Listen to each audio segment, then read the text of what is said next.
Halo, Assalamualaikum warahmatullahi wabarakatuh.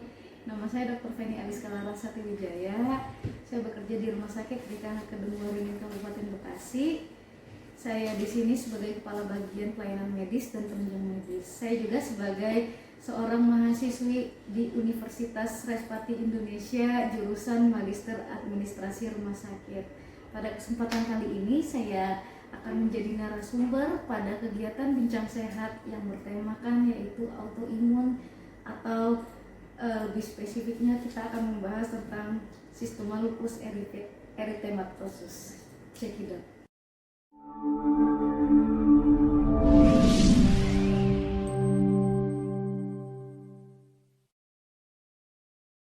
Assalamualaikum warahmatullahi wabarakatuh. Salam sehat buat sahabat asupan dimanapun berada.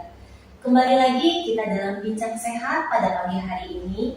Materi yang kita bahas pagi hari ini adalah mengenai lupus. Sebelumnya perkenalkan saya Santi dengan host dan di samping saya yaitu narasumber dengan Dr. Feni. Rumah Sakit Asokan itu sendiri member dari DKH Hospital dan di mana terletak di Jalan Raya Karawang Bekasi, KM 30 Desa Bojongsari, Kecamatan Kedung Waringin, Kabupaten Bekasi.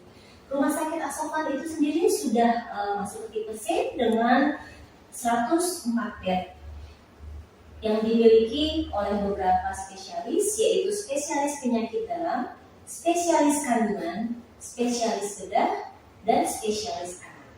Untuk mempersingkat waktu, saya akan membahas materi pada pagi hari ini, yaitu mengenai lupus.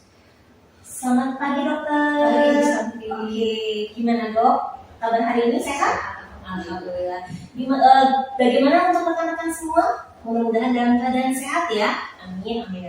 Ini ya dok, yang ingin saya tanyakan, kalau untuk masyarakat sekitar kan sudah tahu nih masalah tentang penyakit lupus. Nah untuk lupus itu sendiri, itu apa sih dok sebetulnya?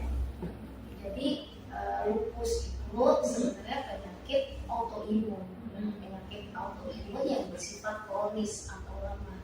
Jadi lupus itu suatu penyakit peradangan yang dapat menyerang berbagai organ di tubuh kita, ya seperti kulit, sendi, ginjal, bahkan sampai otak. Ya.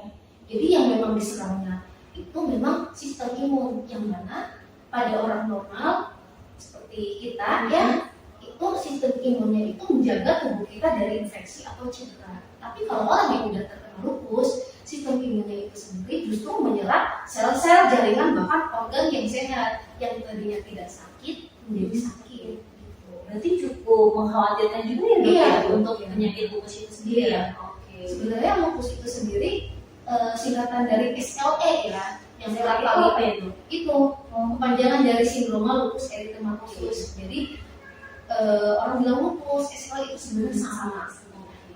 Nah, untuk penyebabnya utama itu sendiri itu apa dok? Penyebab utamanya? Dari penyakit Iya, lupus. betul. Kalau penyebabnya sih sebenarnya sampai sekarang itu belum diketahui.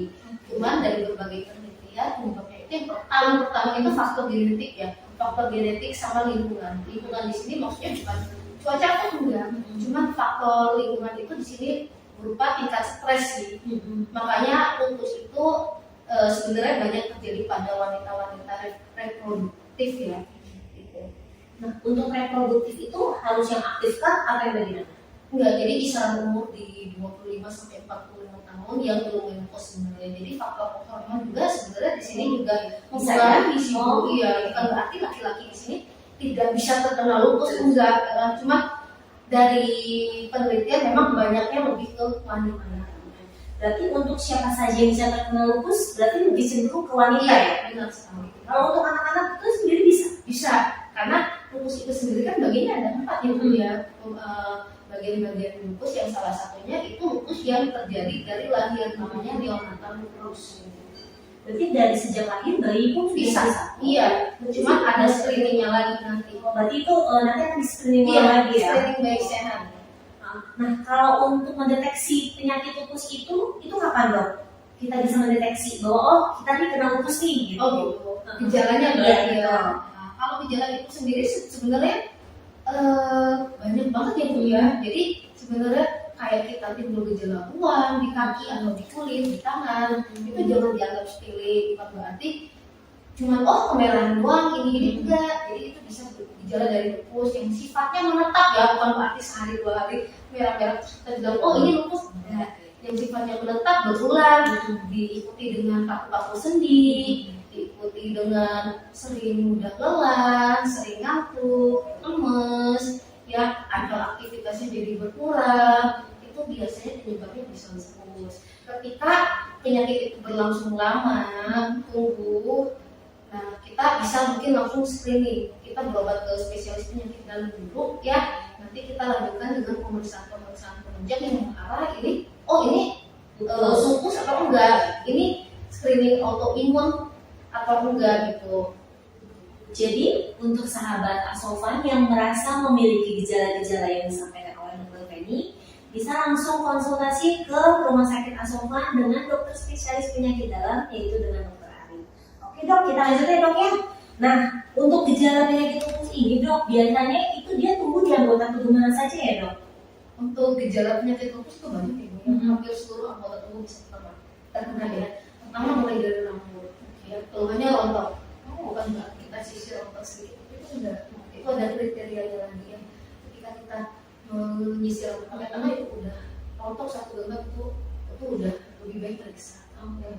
Yang kedua ruam di dekat hidung Kulit, sama, ya? iya dekat hidung sama pipi ya, yang sering kita sebut butterfly pass. Jadi seolah kita kayak pakai make up, padahal padahal enggak. itu bedanya itu memang alami ya. Jadi ketika kita kena sinar matahari, paparan sinar matahari, atau kita ada faktor pencetus stres, pikiran, itu otomatis munculnya.